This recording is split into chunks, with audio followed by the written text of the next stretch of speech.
Hey everybody, welcome back to the channel. So it's bright and early in the morning. Well, it's early, it's not bright yet. And today I'm going to start part one of a multi-part video series on building a rustic garden bench on the sawmill. But I'm going to do things a little bit differently for this series, and really I want to start in the woods, felling the tree, getting the log, and just show the process that goes into that, because that's really a big part of doing anything on a sawmill. It's something you kind of do need to take into account if you're providing your own logs. And so in a couple hours, once it's a little bit brighter outside, we're gonna head into the woods. I found a big beech tree that the top was snapped off in a storm. But what's standing, I think, is going to be really good lumber to build our garden bench out of. So we'll head over there in a couple hours and get going on that. That will be part one of the series. Part two probably will be filmed tomorrow. I'll go back in with my tractor, skid those logs out, get them over to the sawmill, and then part three onward, we'll begin building this bench, doing the lumber, and then putting the bench together and kind of see how everything goes. So stick around and we'll get started with part one.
right, so that's what we're after today. This is a beech tree that had the top snap off this summer during a storm. The bottom of the tree still looks pretty good. This is a big tree though. This is about 30-inch diameter at breast height, and actually bigger than my mill can handle, but I'll use some tricks to get it on the mill without problems, hopefully. But really today's work is mainly to clear a path to get to the tree. There's a lot of, the top of the tree is down and in the way, and there's a lot of brush in the way. And I need to clear a path so I can get in there and safely drop what's left of that tree and then be able to skid it out or fork it out. I haven't decided if I'm gonna be able to skid it out or fork it out with my tractor. I'm gonna first, just get this area cleared, get the tree on the ground, and then we'll go from there.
All right, here we are after some cleanup. Got a pretty clear path going to the tree, and I cleaned up, seemed like I cleaned up 3 different tops.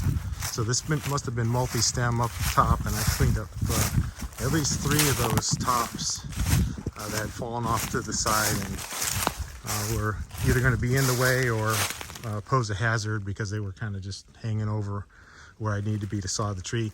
There's one more top there. I mean, that is giant, but I just went over and jumped all over it. That thing is not budging. So I'm gonna leave that alone because that could easily take another half hour to clean that up. And so I'm gonna take a lunch break now, but this point we're pretty close to being able to drop the remaining stem of this tree. It's a big guy. It's got a lot of flare in the bottom. I'm going to break out my big Bertha saw, Stihl 461 with a 28-inch bar. That bar is still not going to be long enough to make this cut, but I'm mainly going to be using that saw for the power because beech is an extremely hard wood. It's basically about as hard as white oak, harder than red oak, and it'll really tax a saw. So I'm going to break out my big saw for this. And I've talked about this in past videos. You know, when you do a traditional notch and back cut on a tree to fall it in the direction of your choice. The reason that works is because gravity is able to act on the canopy of the tree and help push it in the direction you want. With a notch, you relieve the tree's ability to withstand compression. With the back cut, you take away its ability to withstand tension, and then gravity takes over. But a tree like this, we'd often call this a snag. It's just really what's left of a tree, a stem. There's not a lot of gravity influence. There's not much canopy left here. And so this thing is really not going to obey a traditional notch and back cut. So what I'm going to have to do is put a rope on this tree and direct it to fall up in that direction. I'll either grab my tractor or just use my RTV. It's not going to take a whole lot of power, but you just need to replace gravity and create some sort of influence to get this tree to go over in the direction you want it to. So that's it for now. I'm going to break for lunch and then come back and tackle the rest.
All right, so I'm about to lose daylight here, but I had to get the tree down. I got everything limbed and fairly well cleaned up. And so tomorrow I'm going to come back with my tractor, and at that point I'll buck this into a couple sections. And there is rot at the top of this tree and at the bottom of the tree, and I'm hoping I can at least get a nice section of wood out of the middle for our project. We'll find out tomorrow though, so that's going to be a little bit of a mystery, but it's going to wrap things up for today. As always, thanks for watching.